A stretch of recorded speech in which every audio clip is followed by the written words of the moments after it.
Oh, kekalahan lagi buat Indonesia di Piala Asia U23. Kali ini dari Irak dengan skor 2-1. Jujur, pertandingan kemarin tuh kayak nonton drama komedi tapi yang gak lucu banget. Ada Marcelino yang mainnya egois dan beberapa pemain lain yang bikin penonton mikir, ini beneran timnas kita. Tapi, hey, jangan sedih dulu. Meski Piala Asia kayaknya udah tutup buat kita dengan posisi keempat yang agak menyedihkan, tapi jangan lupa, masih ada kesempatan menuju Paris ke Olimpiade. Yap, kita harus lewat playoff, tapi ada satu masalah kecil. Kini, tim mengerikan yang sudah siap menghadapi kita di Prancis sana. Mereka juga punya ambisi besar untuk lolos ke Olimpiade. Yuk simak rangkuman ulasannya sebagai berikut.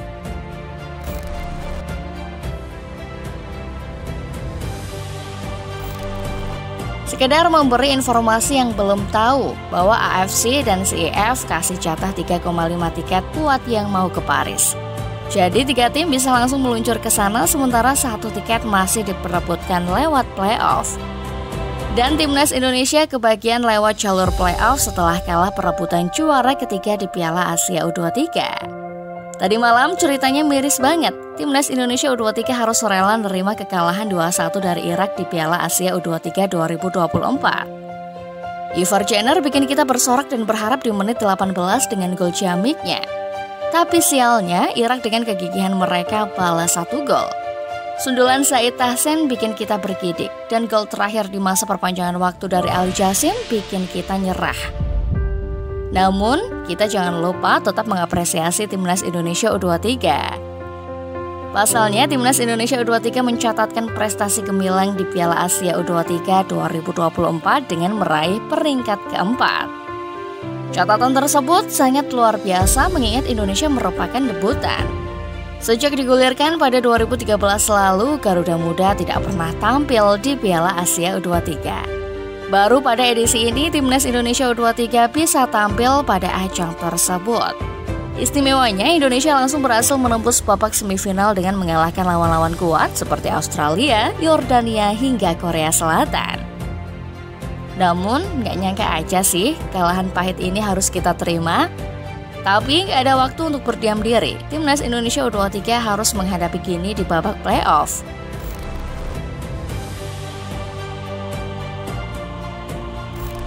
Nah, kalau ngomongin Gini, ini bukan ranahnya main-main dengan meremehkan mereka.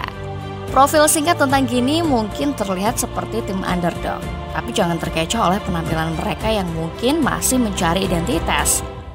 Mereka punya pemain-pemain yang bisa bikin keringat dingin, terutama yang sudah mengasah kaki di lapangan Eropa. Skuad Gini U23 diisi dengan para pemain yang berkarir di Eropa. Salah satunya Agla Simpah, predator house call paling mematikan. Dengan 11 gol dan 2 assist bersama Olympiakos musim ini, dia bukan lawan yang bisa diremehkan. Dan jangan lupakan Salou Diallo, yang meski belum mendapatkan menit bermain di La Liga, tetap punya pengalaman berharga di divisi utama Liga Spanyol. Jadi, timnas kita harus siap-siap, karena ini bukan main-main. Jangan sampai Gini membuat kita terkocar-kacir di lapangan hijau.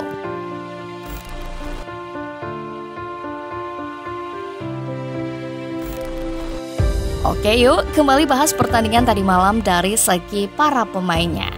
Timnas Indonesia U23 telah menjalani perjalanan yang berliku di AFC U23. Dan di tengah semua itu ada satu nama yang mengemuka, Nathan Choaon. Ya, dia adalah pemain yang paling konsisten sepanjang AFC U23. Semangatnya di lapangan tak pernah padam. Setiap laga dia tampil dengan penuh stabilitas, memberikan yang terbaik untuk timnya. Semoga dia mendapatkan lebih banyak menit bermain di klubnya karena kemampuannya tak boleh disia-siakan. Tapi perjalanan ini juga mengajarkan kita sebuah pelajaran penting. Kita bisa melihat dengan jelas bahwa kualitas pemain lokal kita masih perlu ditingkatkan. Terlalu sering kita bergantung pada para pemain diaspora, padahal kita memiliki bakat-bakat lokal yang perlu diberi kesempatan untuk berkembang. Marcelino, kita harus bicara tentang Marcelino.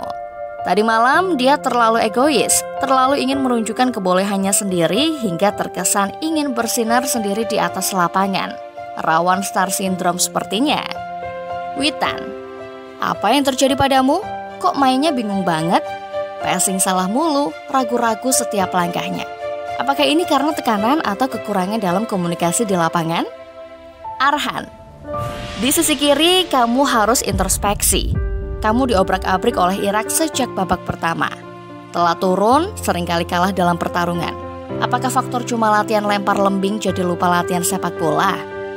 Fajar, ya ampun Fajar, bahkan passing yang seharusnya simple pun masih salah.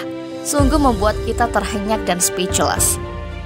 Nah, ketika berbicara tentang angka, kita punya dua sosok yang patut diperbincangkan, Justin Hubner dan Nathan Choaon. Justin Hubner dengan akurasi passing mencapai 88,3%, 2 interception, 2 aerial duels yang dimenangkan, serta 9 clearance paling banyak. Dia benar-benar menjadi dinding pertahanan yang tangguh malam itu. Terlepas dari kesalahan di gol kedua Irak, performanya patut diacungi jempol.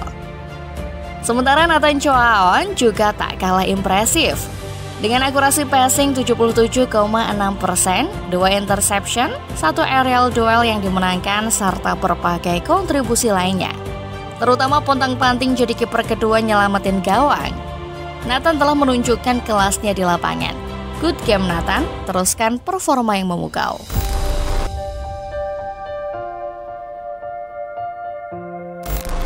Nah, akhirnya selesai juga perang-perangan di Piala Asia di Qatar. Jangan tanya lagi deh, Stadion Abdullah bin Khalifa ini beneran jadi kandang kedua buat Timnas Indonesia U23.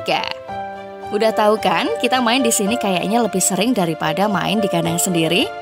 6 pertandingan digelar di sini, dari penyisihan grup sampai perebutan tempat ketiga. Rasanya kalau stadion bisa ngomong, pasti dia udah jadi saksi bisu semua drama yang kita alami di Piala Asia kali ini. Selain jadi tempat kita menghadapi lawan-lawan sengit, GBK juga jadi ladang kemenangan manis dan pahit buat kita semua. Pasangan yang seru banget. Tapi serius deh, tribun selalu rame banget sama supporter kita yang selalu setia menemani. Setiap pertandingan mereka selalu ngasih semangat tanpa henti buat para pemain. Makasih banget ya supporter, kalian luar biasa. Gak heran kalau akhirnya GBK ini dapat julukan spesial dari para fans timnas, yakni GBK, Gelora Abdullah bin Khalifa. Emang beneran gelora banget sih, apalagi pas 17-an tuh, rame banget. Jadi akhir kata, terima kasih ya GBK. Terima kasih sudah jadi bagian dari perjalanan kita di Piala Asia kali ini. Meskipun sudah selesai, tapi kenangan di GBK bakal tetap hidup terus dalam ingatan kita semua. Terus buat Timnas Indonesia U23 terus semangat ya. Meskipun tak dapat yang diimpikan, tapi perjuangan kalian di Piala Asia kali ini tetap bikin kita bangga. Ayo, semangat terus ke depannya. Nah, bagaimana menurut Football Lover setelah melihat ulasan barusan? Jawab di kolom komentar ya.